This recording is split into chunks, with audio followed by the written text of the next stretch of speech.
लड़की की इज्जत शीशे सी नाजुक क्यों। अंतिम भाग। अभी तक आपने जाना विधि की सगाई मोहित से हो जाती है। विधि और मोहित की अब आपस में रोज बात होती है और मोहित जल्द से जल्द विधि को अपनी दुल्हन बना लेना चाहता है। इधर एक लड़का विधि के पीछे पड़ा हुआ है और एक दिन जब विधि अकेली होती है तो वो उससे बात करने की कोशिश करता है, पर विधि उस पर गुस्सा करके अपने घर आ जाती है। अब आगे। विधि अपने घर आई तो मन में काफी घबराई हुई थी। उसे डर लग रहा था कि आज मैंने उस लड़के को इतने जोर से डांट कर शायद ठीक नहीं किया। अगर कल उसने मुझसे इस बात का बदला लिया तो मैं क्या करूंगी। वैसे भी काफी अमीर लगता है और ऐसे लोगों की बहुत पहुंच होती है। आखिरकार उसने अपनी मम्मी को सारी बातें बता दी। विधि की बात सुनकर उसकी मम्मी को भी अब डर लगने लगा। इसीलिए उन्होंने विधि को कॉलेज जाने से मना कर दिया और कहा कि अब केवल एग्जाम देने जाना, तब तक जो भी काम होगा दीपा कर देगी या फिर तेरे पापा किसी से करवा देंगे। विधि को भी अपनी मम्मी की बात सही लगी और इसीलिए वो दीपा के घर गई उससे मिलने और उसे बताया कि कॉलेज में जो भी पढ़ाई हो उसके नोट्स मुझे दे देना प्लीज। पर क्यों? दीपा को विधि की बात समझ नहीं आई। तब विधि ने उसे पूरी बात बताई। दीपा ने सुना तो विधि को समझाने लगी। तू बेकार में डर रही है यार। सोच, कितने दिन से वो तेरा इंतजार कर रहा है पर कभी उसने कोई बदतमीजी नहीं की। तू ठीक कह रही है, पर कल मैंने उसे बहुत जोर से डांट कर बात की थी।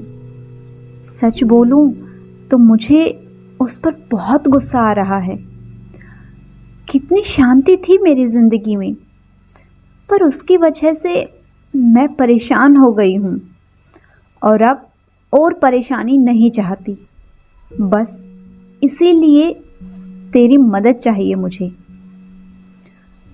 ठीक है विधि, तू ज्यादा परेशान मत हो, मैं दे दूंगी सारे नोट्स तुझे। फिर थोड़ी देर दोनों सहेलियों ने बातें की और फिर विधि अपने घर आ गई।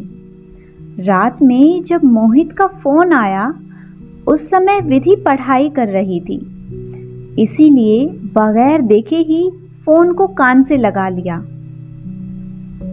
हेलो हेलो, कौन बोल रहा है? क्या यार, यहां मैं तुम्हें याद कर करके बेचैन हूं और तुम मेरी आवाज भी नहीं पहचानती। ओ सॉरी मोहित, क्या है ना, मैंने बगैर देखे फोन अपने कान से लगा लिया था। एग्जाम है ना, इसीलिए पढ़ रही थी। ठीक है, कोई बात नहीं, पर ये बताओ कब तक हैं तुम्हारे एग्जाम? इस महीने की 30 तारीख तक। चलो, तुम्हारे इम्तिहान खत्म हो तो मेरे भी खत्म होंगे। आपको कौन से एग्जाम देने हैं? अजी, हमारे सब्र का इम्तिहान।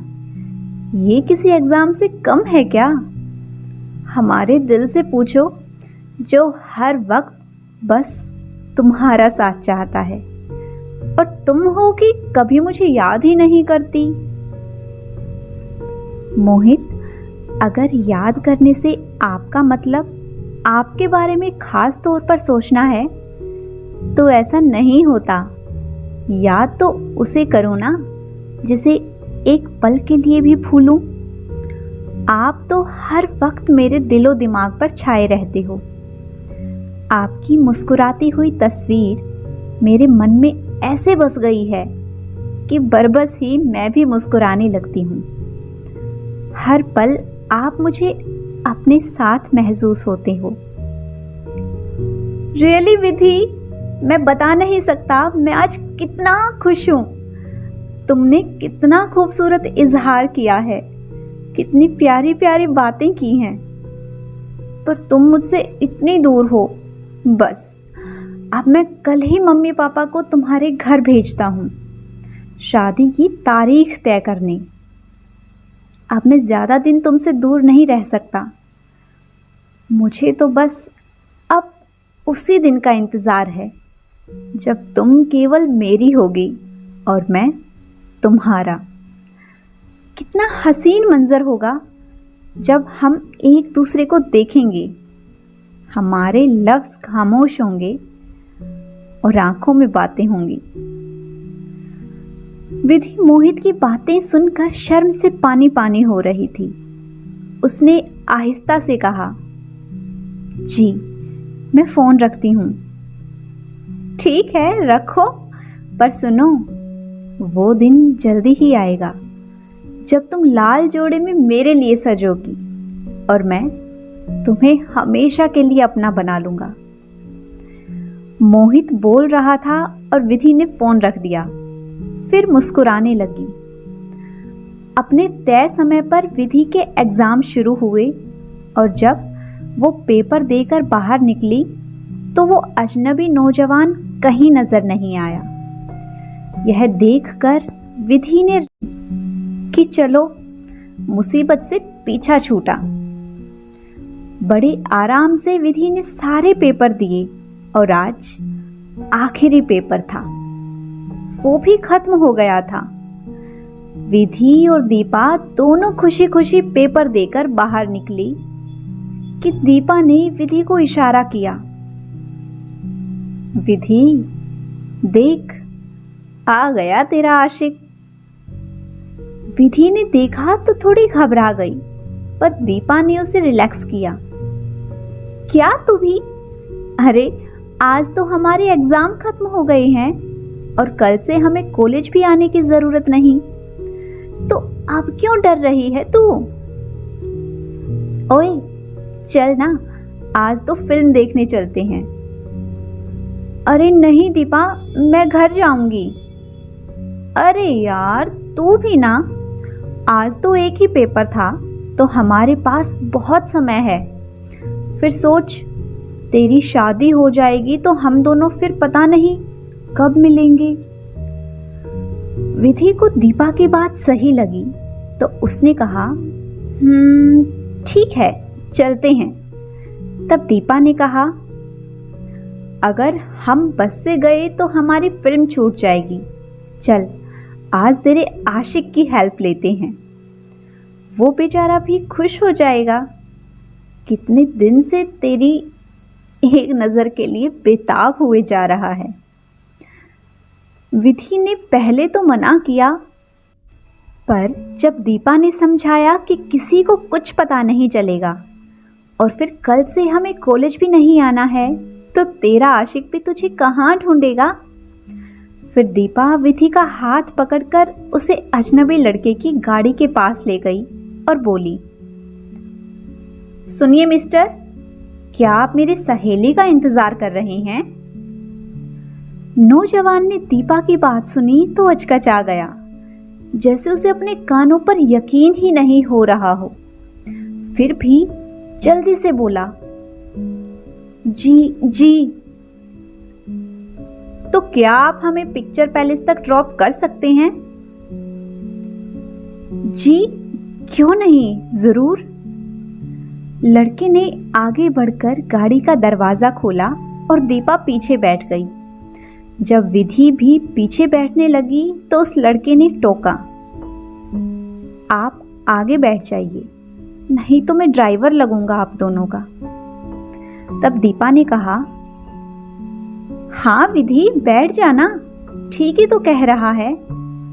फिर विधि उस लड़के के साथ आगे बैठ गई, पर पता नहीं क्यों आज उस लड़के के होठों पर मुस्कुराहट नहीं थी। उसका चेहरा उदास हो गया था। तभी उस लड़के का फोन बजा। हेलो। हाँ यार बोल। अरे यार मुझे अपने लिए शेरवानी सिलेक्ट करनी थी, मेरे साथ चलना। या श्योर, मैं अभी पिक्चर पैलेस तक जा रहा हूँ, तू भी वहीं पर आ जा, फिर साथ ही चलेंगे। ओके, मैं वहीं पहुंचकर तेरा इंतजार करूंगा। Okay bye. थोड़ी देर बाद पिक्चर पैलेस आ गया। पहले कार से दीपा उतरी, फिर उस अजनबी लड़के ने विधि की तरफ का गेट खोलकर उसे उतारने में मदद की। उतरते समय विधि का दुपट्टा सीट में फंस गया, जिसे छुड़ाने में उस लड़के ने मदद की।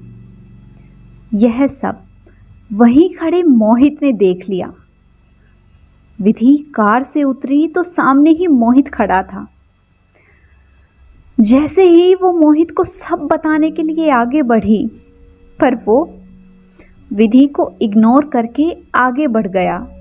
और वो अजनबी, जो अब तक आप समझ गए होंगे, आकाश है। उसने अपनी जेब से 500 रुपये निकाले और विधि को देते हुए कहा, आप मेरे साथ आई हैं तो आपको फिल्म दिखाने का फर्ज मेरा है। वैसे मैं आपके साथ फिल्म ज़रूर देखता, पर मेरे दोस्त को अभी मेरी ज़रूरत है। आप पैसे रखिए, मैं चलता हूँ। विधि के हाथ से नोट ज़मीन पर गिर पड़ा। वो इस हालत में थी कि काश अभी ज़मीन फट जाए और वो उसमें समा जाए। दीपा उसे लेकर घर आ गई थी। पूरा 1 हफ्ता हो गया था इस बात को, और जाने कितनी बार विधि ने मोहित को फोन किया, पर मोहित उसका कॉल उठा ही नहीं रहा था। आखिरकार उसके पापा ने मोहित के पापा को फोन किया, और जब उनकी बात हुई तो विधि के पापा सन्न रह गए। मोहित के पापा ने बताया, भाई साहब, आपकी बेटी के लक्षण अच्छे नहीं और हम आंखों देखी मक्खी नहीं निगल सकते। इस घटना के बाद विधि गुमसुम सी हो गई थी। वो एकदम चुप रहने लगी थी। इसीलिए कहा गया है, बेवकूफ दोस्त से दुश्मन भला। काश मोहित एक बार विधि की बात सुनकर तब फैसला लेता, और वो आकाश जो खुद के लिए पाक लड़की की ख्वाहिश रखता है, पर दूसरी लड़कियों को परखता रहता है। क्या ऐसा करना सही है? पर अफसोस अधिकांश ऐसा ही देखने को मिलता है। जैसे ये लोग इंतजार ही करते हैं कि किसी लड़की पर तोहमत लगाई जाए और लोगों को बातें बनाने का मौका मिल जाए। प्लीज़, अगर आपके आसपास ऐसा कुछ हो रहा है तो एक बार, बस एक बार उस लड़की को अपनी बात कहने का मौका दीजिए। अंत में बस यही सवाल हम सबके सामने रह जाता है, आखिर एक लड़की की इज्जत शीशे सी नाजुक क्यों? तो दोस्तों, अगर आप सभी को आज की ये कहानी पसंद आई है तो वीडियो को लाइक कीजिए, शेयर कीजिए, और अगर आपने अभी तक हमारे चैनल को सब्सक्राइब नहीं किया है तो जल्दी से चैनल को सब्सक्राइब कर लें। Thanks for watching.